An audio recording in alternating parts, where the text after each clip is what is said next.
Zaki says, can we apply perfume that has alcohol in it, and can we also pray in it? Okay, what is the issue of alcohol?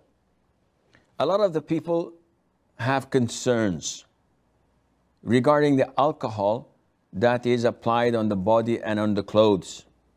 It's not pure alcohol. It is perfume mixed with alcohol. So they say, can we pray? Is it najis? Where does the root of the problem come from? First of all, scholars differed long ago, and it's there in their books, whether intoxicants, and generally speaking, they refer to it as wine, whether wine is physically impure or it's only spiritually impure. Now, they have different opinions. Some say it is physically impure. So if I have a drop of wine on my clothes, then I cannot pray because my clothes is considered and rendered as najis, impure. So they considered wine as an impurity. And they have a lot of evidences to back them up. But these evidences are not clear. They're a bit ambiguous and can have double meaning. The verse in Surah Al-Ma'idah, إنما الخمر والميسر والأنصاب والأزلام رجس من عمل الشيطان, that verily wine, gambling, the idols, and the lots that they draw to decide what to do and where to go are rijs.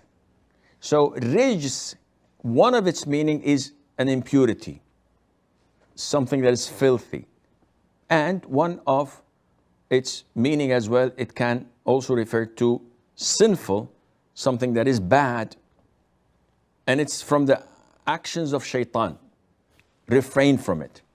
So those who say that wine is najis, is impure, they refer to this ayah.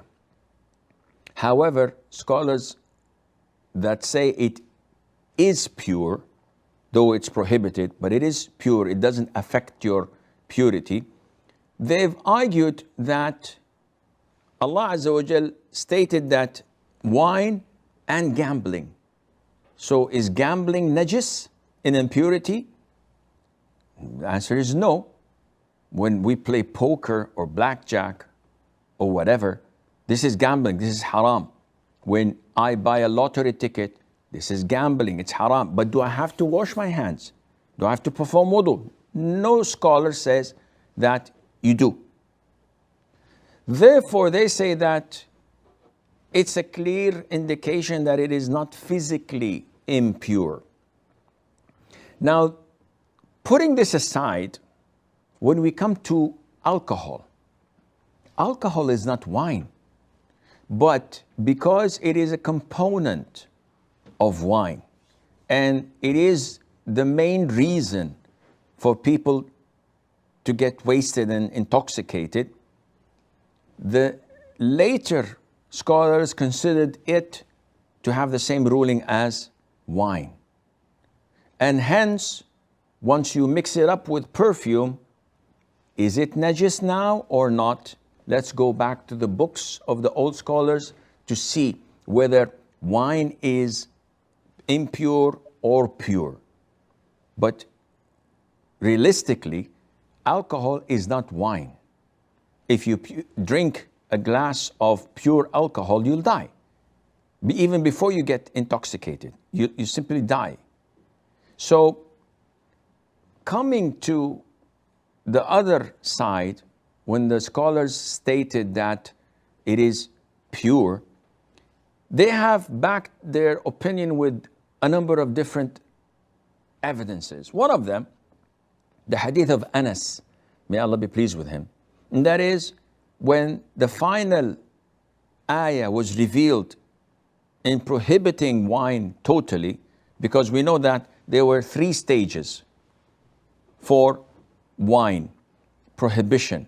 The first one, they ask you about wine and gambling or maysir, and say that there is benefits and there is great sins in it, and the sin far exceeds the benefits. So this is prohibition number 1. It's not prohibited, but you should not do it.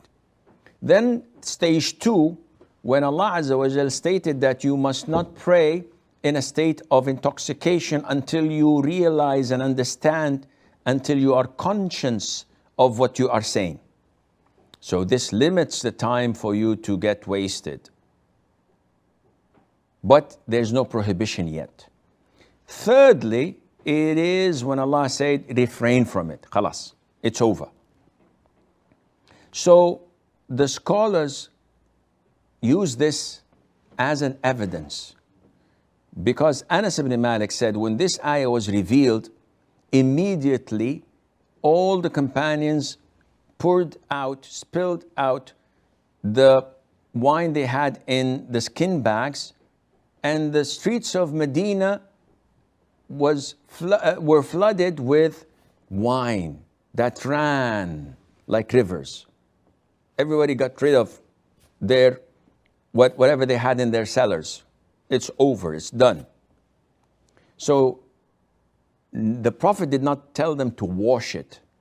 The Prophet did not tell them to take their shoes off when they entered the masjid, because they walked on these muddy, saturated grounds with wine, which indicates that it is pure.